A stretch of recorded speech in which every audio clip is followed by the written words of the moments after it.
Penyelamatan Bank Senturi senilai 6,7 triliun rupiah oleh Lembaga Penjamin Simpanan atau LPS terus dipersoalkan hingga saat ini.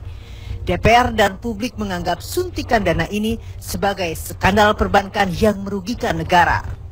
Penantian publik pun seakan mencapai puncaknya saat 3 tokoh kunci yang diharapkan mampu membuka tabir skandal ini hadir sebagai saksi dalam sidang terdakwa mantan Deputi Gubernur BI Budi Mulya.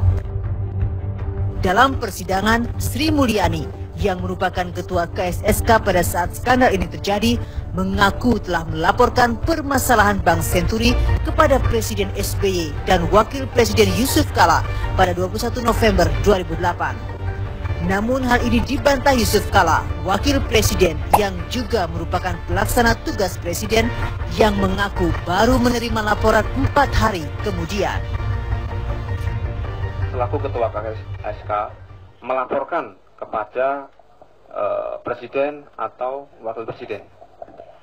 Sesudah pengambilan keputusan, saya melaporkan Bapak Presiden dan Wapres, CC Wapres melalui SMS surat resmi laporan pada tanggal 25 November. Tanggal 25 November ya. Kalau yang SMS tadi? Diberikan sesudahnya, saya tidak tahu jamnya barangkali. Oh, jadi sekitar masih di hari Jumat itu ya, pagi itu? Sesudah keputusan, barangkali tengah hari saya. Oh, tengah hari. Pada tanggal 25 November 2008 juga, apakah dilaporkan kepada saudara sebagai Wapres bahwa BI atau RASK sudah mengambil keputusan tanggal 20-21 November bahwa bank itu ditenggarai berdampak sistemik? Ada nggak dilaporkan oleh saudara Sri Mulyani dan saudara Budiono pada waktu itu? Dilaporkan pada tanggal itu bahwa telah ditalangin atau istilah apapun namanya sejumlah 2,7 minta maaf ini mereka menjelaporkan sedikit tergesa-gesa, agak sedikit panik pada waktu itu, pada waktu itu baru melaporkan kepada saya kejadian itu. Baik. Kalau Bank Senturi ditutup, maka dia akan hilang uangnya. Jalur psikologis maupun jalur real dari dua faktor itu yang menyebabkan kami selalu bertanya, apakah itu bisa diprediksi tingkah laku mereka apabila choice atau pilihan untuk menutup bank masih bisa. Kalau tidak bisa, berarti kita mengambil gambling bahwa kita tidak tahu apa reaksi dari pemilik account yang di atas maupun di bawah penjaminan. Ada nggak dampaknya? Bank Senturi seperti dikatakan tadi, asetnya hanya 0,7 daripada aset Bank Nasional kita seluruhnya. Jadi dampaknya itu boleh dikatakan itu tidak berarti. Tidak berarti. Sementara itu dalam kesaksiannya, mantan Gubernur Bank Indonesia Budiono menyatakan bahwa pemberian fasilitas jangka pendek atau FPJP ke Bank Senturi merupakan langkah yang tepat. Karena jika Senturi ditutup akan berdampak sistemik dan berpengaruh pada penutupan bank-bank lain. Itu apapun yang kita anggap sebagai perkiraan kebutuhan untuk menutup, apakah itu likuiditas, apakah itu modal, itu pasti selalu tentatif. Dalam arti ini tergantung pada perkembangan selanjutnya setelah diputuskan itu. Misalnya saja tergantung kepada apa yang terjadi dengan berapa orang yang akan mengambil uangnya, kita nggak tahu. Hal seperti ini tentu menjadikan bagian dari perubahan-perubahan tadi. Tapi yang saya ingin sampaikan pada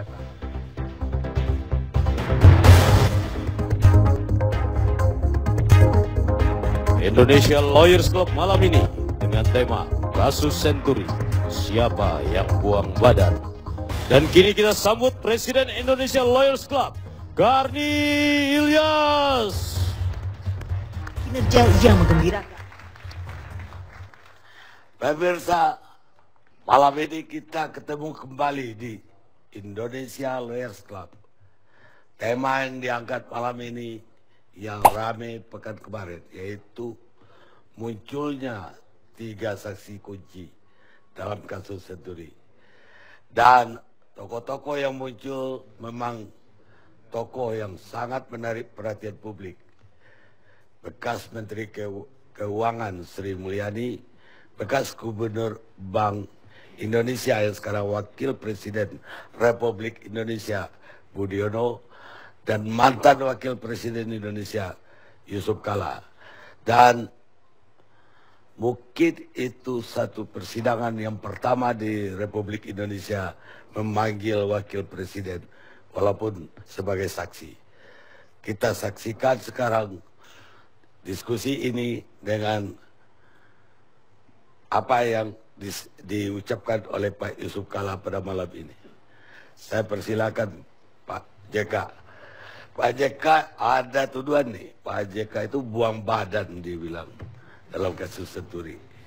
Buang badan maksudnya apa tuh buang badan? Buang badan karena Pak JK seolah-olah tidak tahu bahwa ada keputusan bailout, bahwa kemudian Pak JK membantah mendapat laporan, dan bahkan ada tuduhan lebih jauh lagi.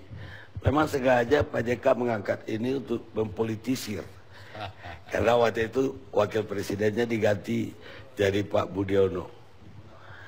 Iya, sebenarnya ini kan sudah debat bertahun-tahun ya. Mungkin Lawyer Club sudah bicara berapa kali nih? Udah mungkin 3 atau 4 kali sudah mengangkat ini. Sebenarnya kalau kita ingin mengakhiri diskusi ini, saya cukup mengutip pernyataan 2 wanita hebat yang ikut dalam putaran Senturi itu.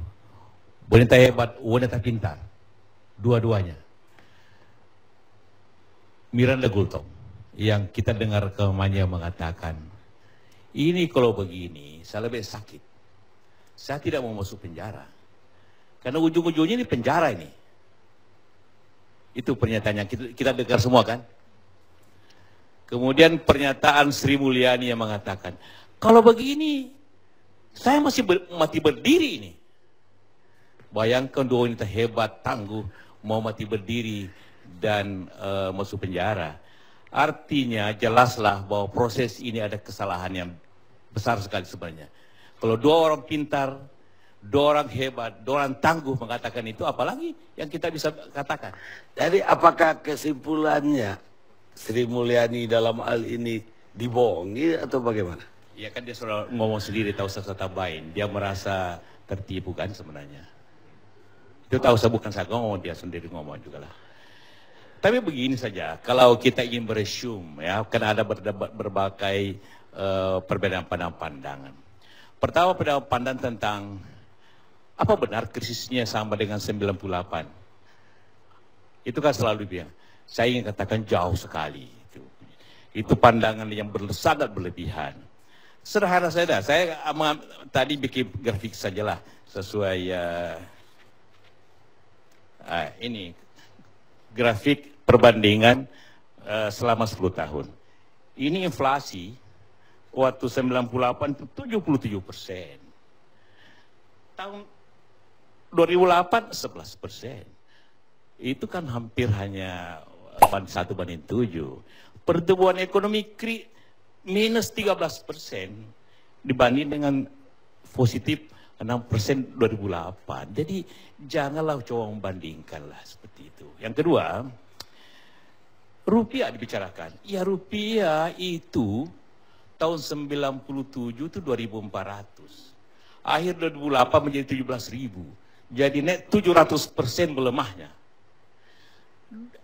Awal 2008 itu 9.000, melemahnya 12.000, itu 30% melemahnya.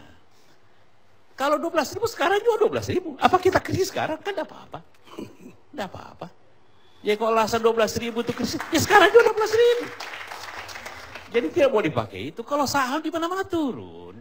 Turun waktu itu kenapa turun? Karena uang 70% saham diperdagangkan di bursa itu uang dari luar. Mereka kesulitan di Amerika, dia kembali dipakai duitnya ke sana. Dia jual itu sahamnya, murahlah itu saham. Kemudian rupiah dia beli dolar, rupiah naik. Itu akibatnya. Jadi efek krisis dari Amerika sampai kita itu butuh 1 tahun. Jadi sebenarnya efeknya hanya daya beli. Jadi efek secara real itu ada imbasnya. Tetapi begini, pemerintah kita sudah pengalaman. Saya waktu itu pimpin begini. Ini kan masalah imbas saja. Jangan kita bicara moneter lah terus-menerus. Imbasnya di ekspor turun. Pasti nanti kita devisa kurang. Oke, kita perbaiki itu. Dengan cara contohnya. Tingkatkan hasil pertanian. Supaya itu jangan kita beroperasi. 2 tahun, kita kerjakan 2 tahun swasembada. Kurangi pengeluaran. Naikkan harga minyak, turunkan subsidi. Naikkan ekspor ke tempat yang tidak ayal itu. Komponen-komponen biaya yang mahal, perjalanan kurangin. AC kurangin. Listrik kurangin. Jadi itu upaya bukan hanya waktu itu, bukan hanya upaya sektor keuangan saja bekerja, sektor real kita bahas kerjanya. Jadi kita perkuat ekonomi kita sehingga impactnya tidak banyak, karena itulah kita tetap positif. Kalau krisisnya pasti negatif impactnya, pasti inflasi naik tinggi, pasti ya waktu itu kan di pengadilan itu kan. Laporan minta maaf Pak Bodol sendiri, di samping tadi masalah rupiah dan masalah bursa. Selebihnya itu masalah yang baik semua.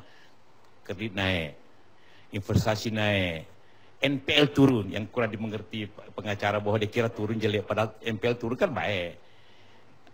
APBN naik, pajak naik, minyak Rusia naik. Luar biasa 2008 itu. Jadi hanya kekhawatiran berlebihan yang terjadi sebenarnya. Nah, tetapi ada satu hal yang perlu kita sampaikan. Pada Oktober 2019, kita berubah cara berpikir. Minta maaf, banyak semua para bankir, macam-macam, para pengusaha minta blanket guarantee. Saya bilang, blanket guarantee adalah kebijakan yang terburuk dalam sejarah Indonesia. Ya, terburuk dalam sejarah Indonesia. Ia merugikan Republik ini 600 triliun. Sampai sekarang kita mesti bayar bunga dan cicilannya. Banyak masih minta apa saya bilang. Langkai saya dulu kalau mau laksanakan itu. Tidak salah katakan. Karena itu yang kita buat ialah penjaminan terbatas. Yang tertinggi di dunia sebenarnya. 2 miliar rupiah. Artinya kita merubah cara berpikir. Kita jamin nasabah, tidak menjamin bank. Itu perbedaannya. Orang apa beda? Ya sederhana. Kalau perjaminan terbatas sampai 2M itu, 2M itu mencakup 98% rekening bank. Itu artinya kita menjamin nasabah, tapi tidak menjamin banknya. Kalau kau kriminal, kau tanggung jawab sendiri. Kalau blanket garansi apapun dibikin itu, perbankan kotor, merampok, segala macam, manipulasi keras dengan pula, ditanggung negara yang miskin ini. Moral dasar. Dan bank dalam negeri itu bukan hanya bank nasional, ada bank asing, ada bank campuran, Tamasek, ada bank Malaysia, ada bank orang terkaya beli. Masa rakyat kecil Anda mesti ditanggung? Orang asing, masa itu mesti tanggung itu semua? Ini kebijakan yang sangat berbahaya. Memang para bankir enaknya, orang bank Indonesia dia punya bikin salah tidak mengawasi bank, suruh negara bayar, rakyat bayar. Moneter salah, fiskal yang bayar. Inilah ketidakadilan kebijakan yang saya tolak. Apapun saya menolak untuk itu. Nah, itulah yang kita tandatangani, Presiden tandatangani, sehingga blanket gratis sama sekali tidak ada, tapi penjaminan terbatas. Tapi luar biasa penjaminan itu terbesar di dunia, tertinggi di dunia. Kita naikkan 20 kali lipat dari 100 juta menjadi 2 miliar. Itu negosiasinya untuk tidak ada penjaminan. Jadi waktu itu tidak akan terjadi rush. Ada mengatakan, minta maaf, nanti kalau begini, kering uang dalam negeri, 1.700 triliun akan ditarik. Alamak. Capital flight. Ailah, itu kan bagaimana cara berpikir para ahlinya begitu. Kalau Anda punya uang 10 miliar, mau tarik bank, mau simpan di mana? Mau simpan di rumah. Besok dirampok semua orang punya uang. Itu hanya akan pindahkan ke bank yang lain. Jadi keuangan Republik ini tidak kering. Tetap saja itu ada, cuma pindah bank aja. Kenapa Singapura Malaysia? Singapura Malaysia comfortable, dia punya uang. Uang Singapura bisa pindah. Uang rupiah mau kemana? Tidak bisa belanja di Singapura, tidak bisa belanja di Amerika.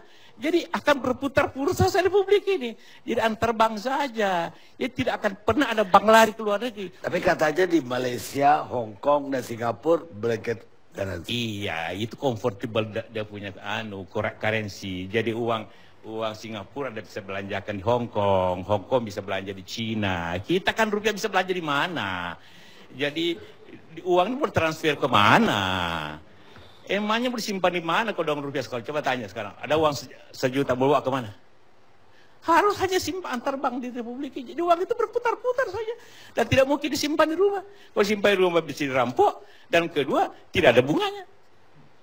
Jadi uang kosong semua cerita. Saya bingung benar orang ahli berpikirnya begitu sederhana. Dan tidak paham sepertinya. Nanti 170 rekening akan ditarik. Alamak. Kayak kita semua teman kanak-kanak aja semua di Republik ini. Nah, ini yang terjadi semuanya kesalahan berpikir daripada para yang merasa begitu, saya menyebabkan kebijakan keliru. Saya salah satu yang datang ke rumah Pak JK sebagai wakil presiden waktu itu di rumah wakil presiden. Saya juga membawa usul blanket garansi. Dan saya ingat Pak JK menolak keras. Dan Pak JK di sidang mengatakan bahwa itu melanggar undang-undang. Maksud Pak JK ini perbuatan melawan hukum apa?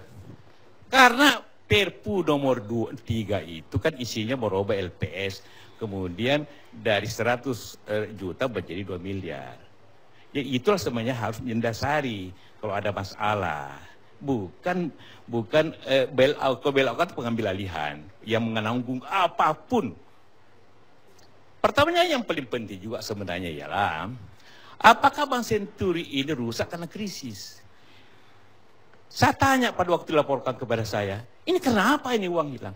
Ya kriminalisasi perbankan Pak, pemilihannya ambil uangnya. Jadi sama sekali bukan karena krisis.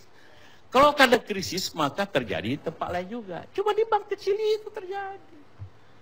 Kedua, apakah bisa menyebabkan krisis lanjutannya? Tidak, karena kecil amat gitu. Dan kemudian selebihnya nasabah itu tidak perlu ribut karena ada penjaminannya. Kalau dia memenuhi syarat. Tetapi rekening Bank Senturi itu mungkin setengahnya, mungkin lebih tidak memenuhi syarat karena bunganya lebih tinggi daripada penjaminan. Ya resiko sendiri. Ini juga pelajaran untuk rakyat. Mau untung ada resikonya dong. Jangan negara yang punya resiko. Ini pelajaran kita semua. Jangan berbuat serahkan semua negara yang tanggung jawab. Ini lebih sebangkrut negeri ini. Jadi saya ingin mencegah jangan negeri dibangkrut pada waktu itu. Tanggung jawab saya.